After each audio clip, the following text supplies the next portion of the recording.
सीधा सौदा में आपका स्वागत है और आज हमारे साथ नीरज जी हैं जो बताएंगे 10 स्टॉक्स और मैं भी कोशिश करूंगा कि 10 स्टॉक्स जो खबरों के आधार पर हमने चुने हैं वो आपको बताएं। कोशिश नहीं करनी, बताना ही है, बताना ही है, कोशिश करेंगे, मतलब अच्छे बताएं, अच्छे बताएं जिससे फायदा हो व्यूअर्स का, जैसे कि हम करते आए हैं। और ऑब्वियसली जो बाजार है उसका सेटअप पहले समझ लेते हैं। नीरज जी, ग्लोबल मार्केट्स तो सबडूड है और एक्टिविटी भी, क्योंकि बहुत सारे लोग छुट्टी पे हैं तो ऐसी कोई एक्टिविटी है नहीं। यस्टरडे में मैं यही बात कर रहा था कि वॉल्यूम जो है बाजार के इतने कुछ खास रहने नहीं वाले हैं, क्योंकि बहुत एफआईआई जो है छुट्टी पे चले जाते हैं 25 दिसंबर के बाद। और क्योंकि पहली तारीख जो है वो मंडे है तो एक एलोंगेटेड 7-8 दिन का एक छुट्टी का ब्लॉक हमारे फूफा जी को मिल गया है। फूफा जी 8 तारीख 7-8 के बाद 8 को मंडे, 8 को ज्वाइन करेंगे। देखिए वॉल्यूम कम है यूएस मार्केट में, ये बात सही है, लेकिन जोश कम नहीं है। एसएनपी को उन्होंने बिल्कुल वहाँ पहुँचा दिया जो उनके लिए जीवन का सबसे उछला स्तर होगा, 4800 के आसपास। कल भी 20 पॉइंट और एसएनपी ऊपर गया है। तो जो पिच रिपोर्ट, पिच दिखा दीजिए आप बीच में, बहुत ही स्ट्रॉन्ग है, मतलब जोश नहीं ठंडा पड़ा, अभी भी बाइंग चल रही है और ब्रॉड मार्केट में बाइंग, हर तरह के स्टॉक खरीदे जा रहे हैं। टेक्नोलॉजी वाले भी, जो ओल्ड इकॉनमी स्टॉक हैं उनमें भी तेज़ी देखने को मिल रही है। तो इसीलिए आप पिच देख रहे हैं, बहुत ही सख्त बनी हुई है। आपको सोचो कि आप एसएनपी दुनिया का सबसे बड़ा इंडेक्स है, 25% चला है 2023 में। अब इतनी बड़ी रैली अगर इतने बड़े इंडेक्स में हो रही है तो हिस्ट्री ये बताती है कि जब भी कोई भी इंडेक्स अपने पुराने लाइफ हाई को ब्रीच करता है तो वहाँ से वो 5% और चलता है। वाह।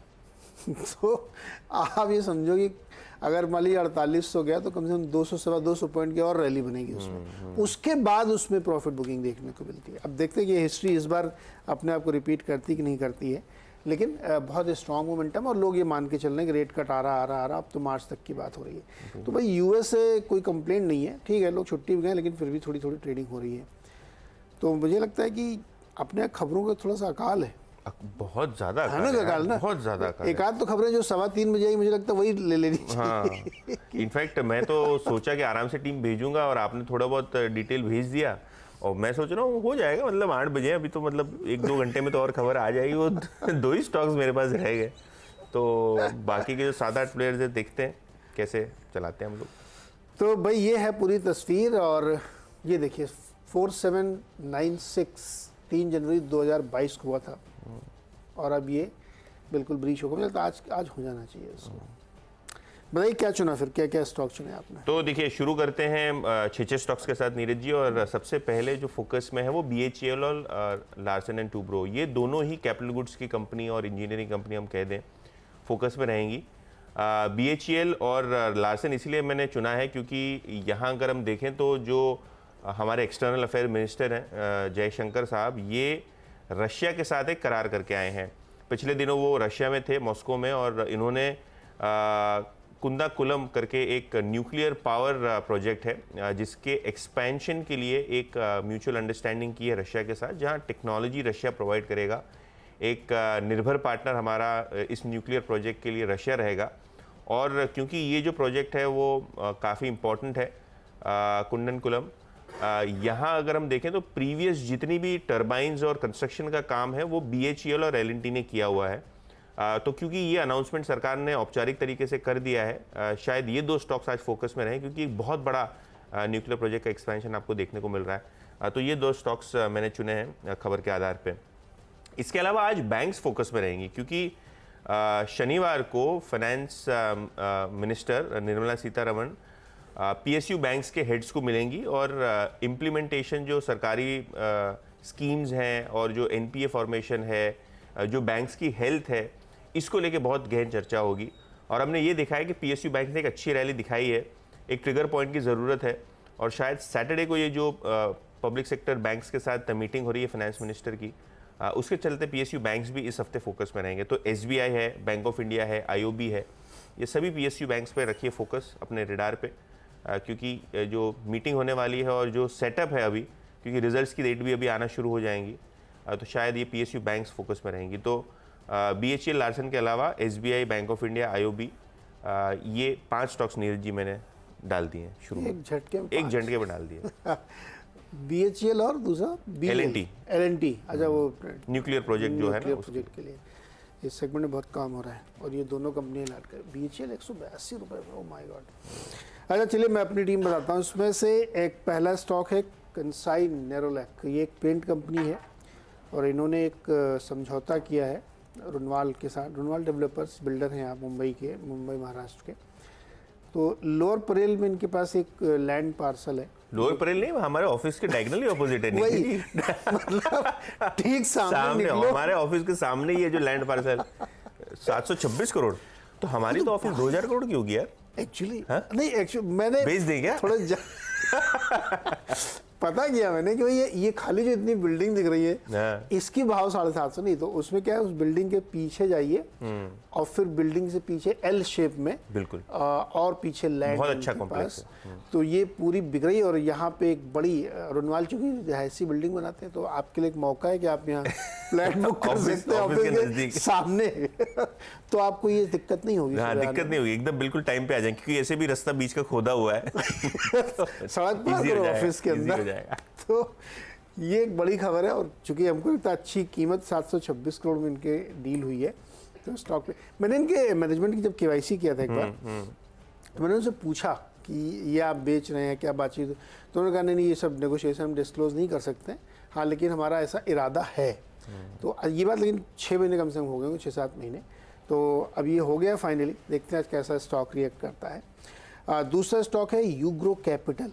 यूग्रो कैपिटल जो है फंड जुटाने की तैयारी कर रहे हैं, NCD इशू करेंगे और 29 दिसंबर को इसके बारे में फैसला किया जाएगा।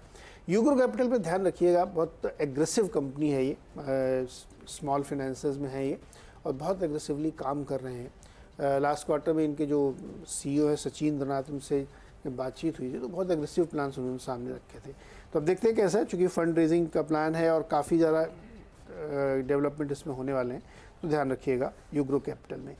तीसरा है जाइडस लाइफ और इनकी जो सब्सिडरी है जाइडस हेल्थ केयर, उसको 284 करोड़ रुपए का टैक्स नोटिस मिल गया है और असेसमेंट ईयर 24 मतलब 22-23 के लिए 284 300 करोड़ ठीक ठाक रकम होती है। हाँ अच्छी रकम है ना, तो 300 करोड़ का इनको एक नोटिस मिल गया। आजकल ये कल लक्ष्मण ने एक ट्वीट डाला है कि बहुत सारे नोटिस हाई वैल्यू ट्रांजैक्शन के लिए आम आदमी को भी भेजे गए हैं। तो या तो आप उसका जवाब दीजिए वरना वो नोटिस नहीं एडवाइजरी दरअसल और फिर वो नोटिस में कन्वर्ट हो सकती है। तो ये रूटीन भी हो सकता है लेकिन चूँकि ये तो बाकायदा नोटिस है तो डिमांड नोटिस को ध्यान रखना चाहिए। 300 करोड़ है तो जाइडस लाइफ में भी हमें लगता है कि आज इम्पैक्ट रहेगा, रडार पर रखिएगा इसको। 3 मेरे हो गए, अब आप छठवां बताइए पहले। छठवां मैं बता देता हूँ, ये जो स्टॉक है वो है विष्णु प्रकाश आर पुगलिया, VPRPL के नाम से जानी जाती है कंपनी। इनको कल देर शाम इन्होंने एक्सचेंजेस को जो इन्फॉर्म किया वो किया कि उत्तराखंड गवर्नमेंट से इनको 2 प्रोजेक्ट्स हाथ लगे हैं और कुल मिला के जो ये ऑर्डर की वैल्यू लगभग 900 करोड़ रुपए के आसपास आ रही है। 525 करोड़ रुपए का एक प्रोजेक्ट और लगभग 450 करोड़ रुपए का एक प्रोजेक्ट, तो कुल मिला के 900 करोड़ की ऑर्डर, बहुत ही लार्ज ऑर्डर्स हैं क्योंकि कंपनी की एग्जिस्टिंग ऑर्डर बुक का ये 15-20% से ज़्यादा होगा मेरे हिसाब से। तो ये एक लार्ज ऑर्डर विष्णु प्रकाश पुगलिया के हाथ लगा है और ये जो प्रोजेक्ट है उत्तराखंड गवर्नमेंट से वो बहुत अवेटेड था तो फाइनली आ गया है और 800 करोड़ की वैल्यू, 900 करोड़ की वैल्यू, एक काफ़ी लार्ज ऑर्डर इनको हाथ लगता हुआ दिखाई पड़ रहा है। ओके, चुनाव से पहले ऐसी बहुत सारी खबरें आएंगी क्योंकि बैकलॉग क्लियर होना है तो वो सारे ऑर्डर्स आते रहेंगे। अब मेरे अगले जो 4, 5 और 6 नंबर के स्टॉक हैं भाई वो बहुत ही यूजुअल है। कई बार मैं बात करता हूँ कि जब भी ऑयल में मोमेंटम होता है तो वो होता है तो IOC और HPC। कल आप देखिए ऑयल मार्केटिंग कंपनीज और इन सब में बहुत अच्छा मूवमेंट था। IOC 128 रुपये पहुँच गया है, कल 3.5% ऊपर निकला है और HPC कल एक्चुअली बहुत बड़ी रैली है, बहुत ज़्यादा इसमें मोमेंटम आया, 4% ये भी बढ़ते हुए दिखा। तो मुझे लगता है कि इन दोनों को ध्यान रखनी है, मोमेंटम चेज़ करना चाहिए क्योंकि ये सारी सरकारी कंपनियों के बीच में आप देखेंगे तो अभी भी ये सबसे सस्ते तुलनात्मक रूप से देखने को मिल रहे हैं। तो इस पे लोगों का मोमेंटम बना हुआ है। जो छठवां स्टॉक है ONGC, उसकी कहानी इस बात पर निर्भर नहीं कर रही है कि क्रूड 81 हो गया इसलिए मैं उसको बोल रहा हूँ। अब कोई असर नहीं पड़ता 81 हो या 75 हो, $75 हो जाता है, 70-72 तब भी ONGC चलता रहता है। उसके पीछे जो मैंने आपको बताया ना कि ये अंडर वैल्यूएशन का पूरा खेल है। इतनी हाईली अंडरवैल्यूड स्टॉक है ऑयल पीएसयूज की उसमें तेज़ी बननी। आप देखिए गेल कितनी ज़बरदस्त तेज़ी उसमें दिखा रहा है। आज अभी सुबह एक रिपोर्ट आई है जिसमें वो बता रहे हैं कि किस तरीके से 19% की ग्रोथ देखने को मिली है गैस वाले सेगमेंट में, जो कि नवंबर की जो डिमांड राइज हुई है 19% है इंडस्ट्री और फर्टिलाइज़र की। तो गेल को सीधा उसका फ़ायदा होता है क्योंकि वो मार्केटिंग करते हैं। लेकिन ओएनजीसी क्यों फ़ायदा होता है? क्योंकि ओएनजीसी तो गैस प्रोड्यूसर है, तो ओएनजीसी को उसका प्राइसिंग का फ़ायदा मिलता है। आईओसीबीएस, बीपीसी, एचपीसी को इसलिए फ़ायदा मिल रहा है क्योंकि उनकी जो है बहुत ज़्यादा यहाँ पर डिमांड बढ़ती जा रही है, लगातार बढ़ी और अंडर वैल्यूएशन है। तो इसलिए ऑयल वाले जो जितने भी स्टॉक हैं ना उन सब पे ध्यान रखना चाहिए यहाँ पे। हमें लगता है इसका मोमेंटम का फ़ायदा इनको मिलता हुआ देखने को मिल रहा है। 6 स्टॉक हो गए, ब्रेक ले लिया जाए। ब्रेक ले लिया जाए और ब्रेक के बाद बताएंगे 4 स्टॉक्स। यस।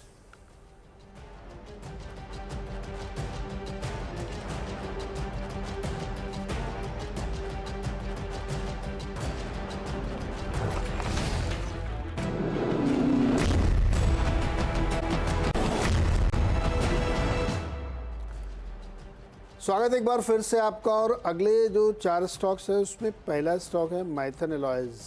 ये एक मेटल सेक्टर की कंपनी है, एलॉयज़ वगैरह बनाती है। इसमें एक डेवलपमेंट है जो बड़ा यूनिक सा है। एनएससी के 10 लाख शेयर खरीदेंगे 3240 के भाव पर। कैसा लगा आपको आइडिया? नहीं, मुझे लगता है मैथन ने बहुत सारे शेयर नीरज जी खरीदे, इन्होंने पीएसयू बैंक्स भी खरीदे हैं। तो ये जो कंपनी है इसकी ट्रेजरी ऑपरेशन बहुत बड़ी है क्योंकि इनका जो कैश फ्लो इनको मिलता है, कंपनी में कोई डेट तो है नहीं, तो जितना भी ये लोग पैसा कमाते हैं वो बाजार में डिप्लॉय कर रहे हैं। इनको भी समझ गया कि फिक्स डिपॉजिट करेंगे तो 6-8% मिलेगा, इससे अच्छा मार्केट में थोड़ा आजमा लिया जाए काम। हाँ, मतलब क्या 3240 के भाव पर 10 लाख शेयर खरीदें। अब ये जब लिस्टिंग होगी एनएससी को तो इनको बम्पर गेन होगा। बम्पर गेन होगा, मतलब होनी तो चाहिए लिस्टिंग पहले। बहुत सारे चैलेंजेस हैं अभी भी बहुत सारे चैलेंजेस क्या, सही बात है। लेकिन अच्छी खबर, देखते हैं इसमें क्या रिएक्शन होगा पता नहीं, लेकिन खबर है सुनने का आपका शेयर किया है।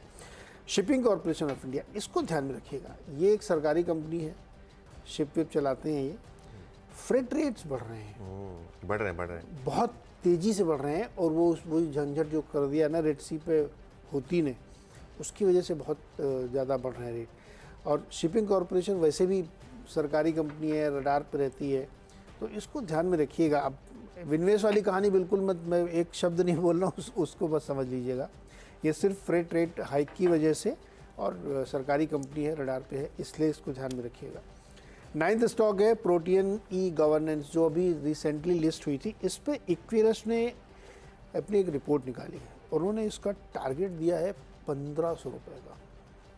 कारण क्या बताया उन्होंने? बोला कि डिजिटल इनिशिएटिव का प्ले है, 80% इसका रेवेन्यू जो है प्री ट्रांजैक्शन बेसिस पे आता है, तमाम जो सर्विसेज होती हैं, और बहुत ज़बरदस्त फ्री कैश फ्लो ये जनरेट कर रही है। और ये इनके लिए बहुत सबसे पॉजिटिव इनको लगा है जिन्होंने कवरेज शुरू की है इसके लिए। उनका ये मानना है कि जो डिविडेंड है ना, वो कितने सालों से ये पे कर रहे हैं और ये लगातार बढ़ता जा रहा है, तो ये एक अलग अट्रैक्शन इनके लिए बनाता है। 650 करोड़ का बैलेंस शीट पर कैश है, इतना ह्यूज कैश इनके पास है। तो इनको लगता है कि जो नया बिजनेस ओएनडीसी से, ओएनडीसी एक प्लेटफॉर्म बनाया है सरकार ने, और उसके थ्रू तमाम सेलर्स को बुलाते हैं कि हमारे प्लेटफॉर्म पे आके भेजिए। वो है, क्लाउड है, इंटरनेशनल एक्सपेंशन है, ये सब इनके ग्रोथ के ड्राइवर्स हैं जो प्रोटीन को आगे ले जाते हुए दिखेंगे। तो ये इस वजह से रखिए ग्रीन में इसको। 10th स्टॉक है एल्केम। ये भी एक बड़ी डिफरेंट रिपोर्ट दी है इक्विरस ने, और इन्होंने 6295 का टारगेट दिया है।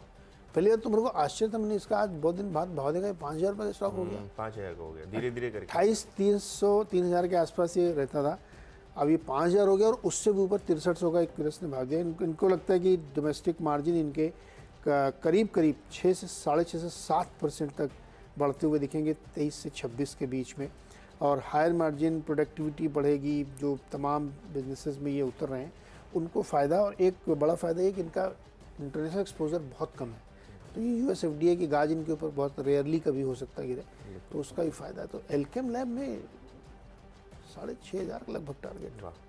बिल्कुल। और ये अच्छी अच्छी कंपनी है, मतलब अच्छा परफॉर्मेंस दिया है ये पिछले भी 2-3 अपने क्वार्टर में ऑफिस के अच्छा। पास में, हाँ, ये भी ऑफिस के पास में, ये बड़ी डोर सी पर बिल्डिंग है नहीं। इनकी। तो ये नीरज जी की जो टीम में जो एडिशंस है उस पे तो ऑब्वियसली चर्चा हो चुकी है, लेकिन दूसरे जो स्टॉक्स हैं उस पे फोकस करते हैं। SJVN, देखिए अक्सर ये स्टॉक फोकस में रहता है, न्यूज़ को अच्छे से रिएक्ट करता है। इनको गुजरात ऊर्जा विकास निगम लिमिटेड की तरफ से एक 50 से 100 मेगावाट का प्रोजेक्ट हाथ लगा है, और इनकी जो सब्सिडरी है SJVN ग्रीन एनर्जी, इनको कुल मिला के 550 करोड़ रुपए का ऑर्डर गुजरात सरकार से हाथ लगा है। तो जो गुजरात सरकार की एनर्जी यूनिट है गुजरात ऊर्जा विकास निगम लिमिटेड, इससे ये ऑर्डर मिलता हुआ दिखाई पड़ा है। SJVN टिपिकली एक हाइड्रो पावर प्रोजेक्ट कंपनी है, लेकिन इनकी जो एडिशन है, अभी जो नए प्रोजेक्ट्स इनको आ रहे हैं वो सोलार के बहुत आ रहे हैं, क्योंकि सोलार हाइड्रो से बहुत ईजी होते हैं एग्जीक्यूट करने में और वायबल भी होते हैं।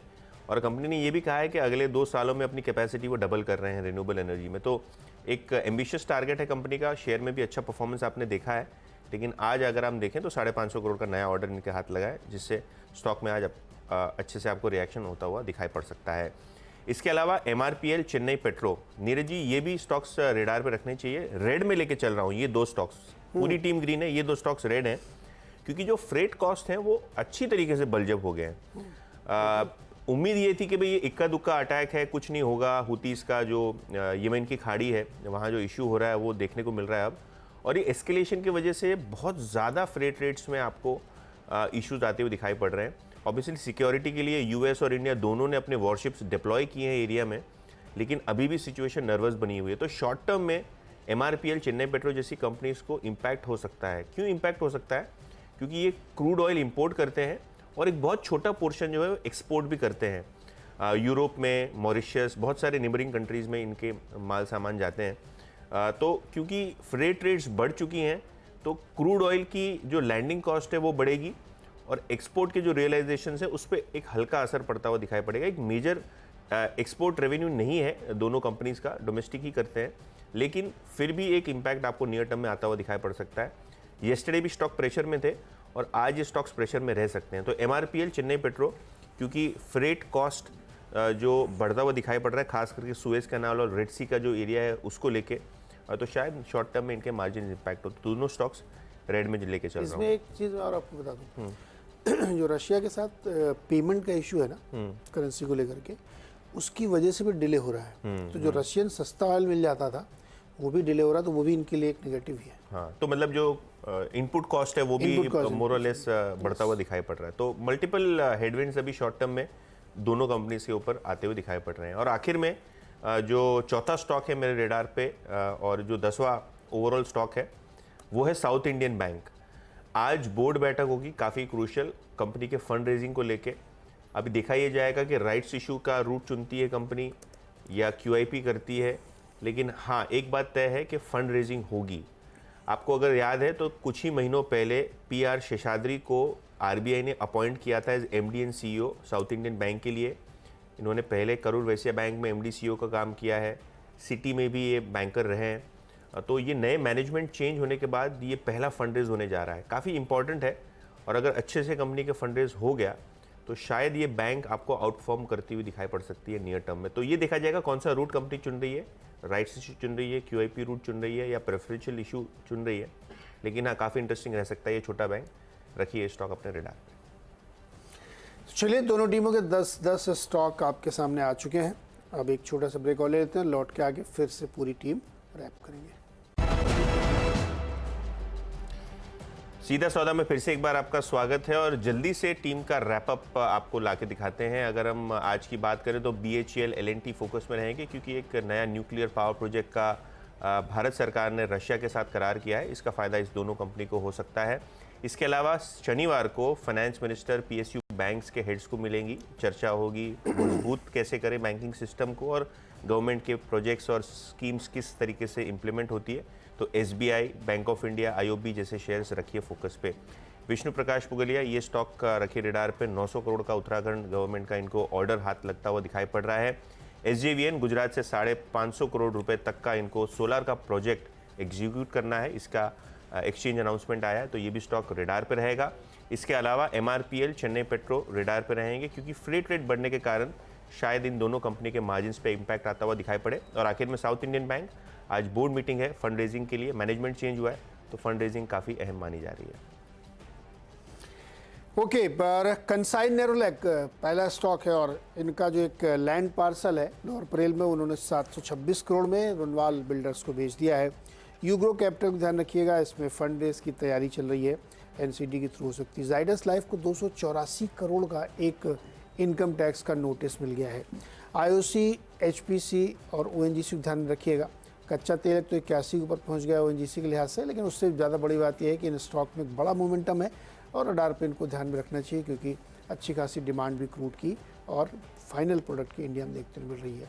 माइथन एलायंस, ये कंपनी जिसने एनएससी के 10 लाख शेयर खरीदने के लिए बात कही है, जो कि एक बहुत इंटरेस्टिंग है ट्रेजरी ऑपरेशन के लिहाज से। शिपिंग कॉरपोरेशन ऑफ इंडिया में ध्यान रखिएगा। फ्रेट रेट्स इंटरनेशनली बहुत तेज़ी से बढ़ रहे हैं, क्योंकि रेड सी में जो हुती ने आक्रमण करके वहाँ पे डिसरप्शन किया है, उसकी वजह से फ्रेट चार्जेस लगातार बढ़ते हुए जा रहे हैं। शिपिंग कॉर्पोरेशन का इसका फ़ायदा हो सकता है। प्रोटियन जीओवी में ध्यान रखिएगा, इस पे इक्विरस ने एक कवरेज इनिशिएट की लॉन्ग के लिए और काफ़ी बड़े इसके ऊपर के टारगेट दिए हैं।